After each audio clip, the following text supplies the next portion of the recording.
নওগাঁর মান্দা উপজেলার কৈশব ইউনিয়নের তালপাতিলা গ্রামে জমি সংক্রান্ত দীর্ঘদিনের বিরোধকে কেন্দ্র করে সৎভাইকে ফাঁসাতে অভিনব বস্তাবন্দি নাটক সাজানোর অভিযোগ উঠেছে আব্দুল আজিজ মোল্লার বিরুদ্ধে। নওগাঁ থেকে সাইদুল ইসলাম হেলালের তথ্যচিত্রে দেখুন বিস্তারিত। বুধবার সন্ধ্যায় তালপাতিলা মোড়ের পাশে এক সংবাদ সম্মেলনে এমন অভিযোগ তুলে ধরেন ভুক্তভোগীরা। সংবাদ সম্মেলনে সভাপতিত্ব করেন নাসিরউদ্দিন মোল্লা। এ সময় স্থানীয়দের মধ্যে বক্তব্য দেন নাজমুল, ইয়াদ আলী দেওয়ান, শাহরুল দেওয়ান এবং রাকিব মণ্ডল।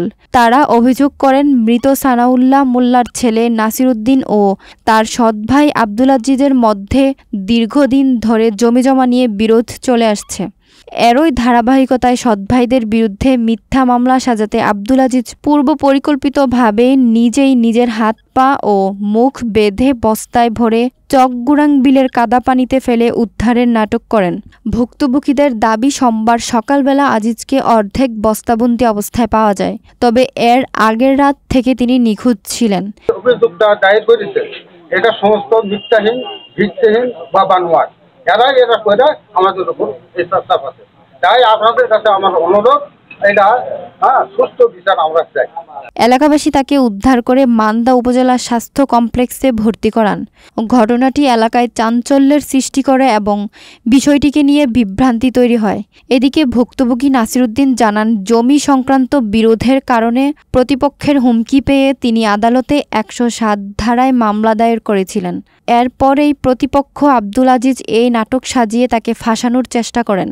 আমাকে বললো যে হাত খুলে দাও বা বস্তা টান দাও, আর ভাই একটা দেয়। তখন চিন্তা করলাম যে না, এত তাড়াতাড়ি এটা তো আমার অধিকার লয়, আমি কিভাবে খুলে দিই। যতটা হয় কাজল না আমার ভাইয়ের, যতটা দেখবেন মামা তুমি খুলো। আমরা টান দিয়ে বস্তা খুলে দেখি পিছনে হাত বাঁধা, পা বাঁধা ছিল, আর মুখের উপর দেয় একটা কাউন্টার সিস্টেমের জিনিস বাঁধা। মান্দা থানার ওসি মনসুর রহমান বলেন, বিষয়টি তদন্তাধীন। জমি বিরোধের প্রেক্ষিতে বস্তাবন্দির ঘটনাটি সন্দেহজনক মনে হওয়ায় পুলিশ ঘটনাস্থল পরিদর্শন করছে। সুষ্ঠু তদন্তের মাধ্যমে প্রকৃত ঘটনা উদ্ঘাটন করে আইনানুগত ব্যবস্থা নেওয়া হবে।